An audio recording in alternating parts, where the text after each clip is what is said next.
Siyempre, kahit nag-enjoy tayo, kailangan pa rin natin mag-exercise. We are so fortunate that we are joined this morning by the most sought after and popular group ngayon sa Pilipinas.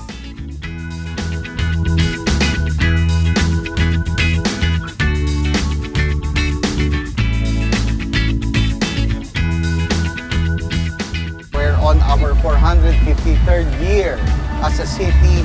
So gusto po namin gawing mas bongga po. At ang nag-culminate po dito, ito pong Zumba Manila po.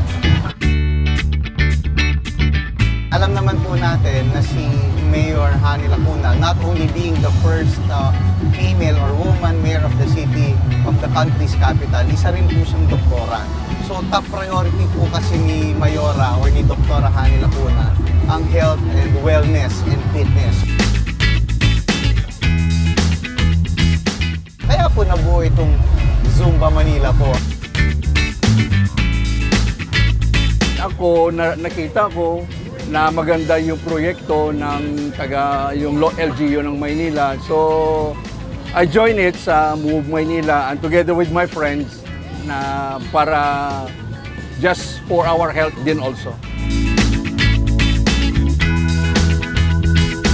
Ang sa akin, masasabi ko, parang lalo sumigla ako. Sa edad ko na ngayon, parang napaka-energetic ko pa rin.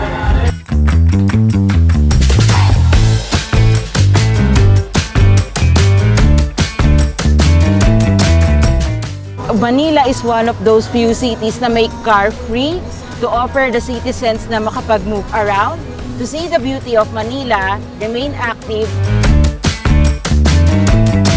Ako po bilang konsyal, ako po yung naging principal author ng Ordinance 8074. Yan po yung ordinance na nagde-declare po na car-free ang Ross Boulevard every Sundays from 5 to 9 a.m.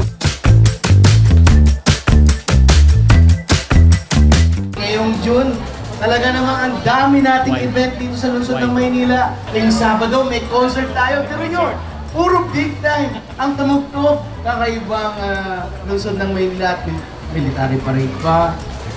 May Miss Manila, talentadong Manileño, The Manila Film Festival, at ang dami pa, may musiko pa.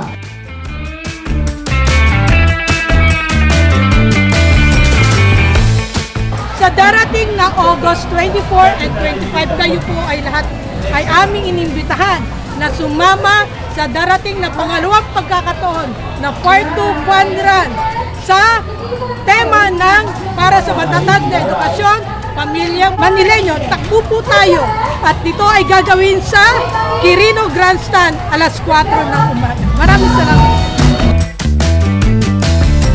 Maganda ituloy yung ganitong proyekto dahil maraming makakaroon ng mga benefits dito, lalo na yung mga senior citizen. Katulad ko, I'm already 63 years old.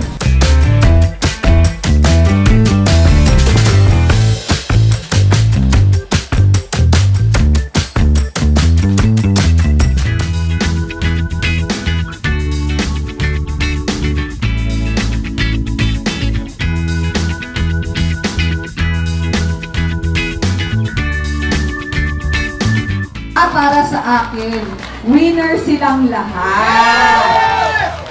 Gusto ko hong i-congratulate ang SPTA, syempre sa pamumuno ni Chairman Beth Capapas, sa po na bumubuo ng SPTA at sa lahat po ng mga paaralan na nakasama natin ngayong umaga na ito.